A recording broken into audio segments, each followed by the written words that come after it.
இந்த வீடியோவில் என்ன பார்க்க போகிறோன்னா முருங்கைக்கீரை எப்படி பண்ணுறது அப்படின்னு தான் பார்க்க போகிறோம். முருங்கைக்கீரையை ஃபஸ்ட்டு சுத்தம் பண்ணி நல்லா கழுவி வச்சுக்கணும். கழுவி வச்சுட்டு நம்ம தேவையான பொருட்கள் தயாரிக்க ஸ்டார்ட் பண்ணிடணும். ஃபஸ்ட்டு நம்மளுக்கு மெயினாக தேவை சின்ன வெங்காயம் நல்லாயிருக்கும். சின்ன வெங்காயம் இல்லைன்னா பெரிய வெங்காயம் போட்டுக்கலாம். பூண்டு, அப்புறம் உப்பு, வரமிளகா, தாளிப்புக்கு எண்ணெய், கடுகு, கடலப்பருப்பு, உளுத்தம்பருப்பு இதெல்லாம் போட்டால் நல்லா வாயில் கடிச்சு சாப்பிட்றதுக்கு நல்லாயிருக்கும். கடைசியில் தேங்காய் துருவி இறக்கிக்கலாம். கொஞ்சம் தண்ணி சேர்த்து வைக்கணும். இவ்வளோ தாங்க இதுக்கு தேவையான பொருள். வாரத்தில் ஒரு நாளைக்கு சாப்பிட்டோம்னா இது அவ்வளோ உடம்புக்கு நல்லது. அந்த காலத்துலேயே சொல்லுவாங்க, முருங்கை மரம் வச்சவன் வெறுங்கையோடு போவான்னு சொல்லிட்டு.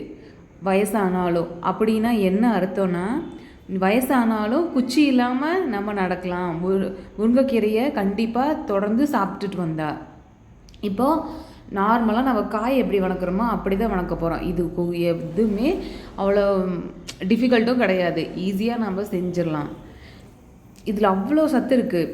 இப்போ ரத்தம் இல்லாதவங்களுக்கு ரத்தம் ஊறு எப்படி எனக்கு இது எக்ஸ்பீரியன்ஸ் ஆச்சுன்னா, நாங்கள் எக்ஸ்பீரியன்ஸ் பண்ணோம். எங்கள் அம்மாவுக்கு ரத்தம் இல்லாத இருந்துச்சு. ஒரு ஆப்ரேஷன் பண்ணணும். ஆனால் அவங்களுக்கு ரத்தம் இல்லை, 6 பாயிண்ட்ஸ் தான் இருந்தது. அப்புறம் எங்கள் அம்மா என்ன பண்ணாங்க, டெய்லியும் முருங்கைக்கீரை சூப்பு வறுத்து சாப்பிட்றது அப்படி டெய்லியும் தொடர்ந்து சாப்பிட்டுட்டு இருந்தாங்க. 1 மந்த்லேயே அவங்களுக்கு நல்லா ரத்தம் ஊறி அவங்களுக்கு 6 பாயிண்ட்ஸ்லேருந்து 11 பாயிண்ட்ஸ் வந்துருச்சு. ஏன்னா நாங்கள் இதை விட்னஸ் பண்ணியிருக்கோம். அதனால தான் உங்களுக்கு சொல்கிறேன். இது நிறைய பேர்த்துக்கு பிடிக்காது. ஆனால் இதுக்கு நிறைய ஹெல்த் பெனிஃபிட்ஸ் இருக்குது. கண்டிப்பாக விட்டமின்ஸு, அயன் கண்டென்ட்டு, அனிமிக்காக இருக்கிறவங்களுக்கு இது ரொம்ப ஹெல்ப்ஃபுல்லாக இருக்கும். சின்ன வயசுலேருந்து ப்ரெக்னெண்ட்டாக இருக்கிறவங்க, வயசானவங்க எல்லாத்துக்கும் நல்லது.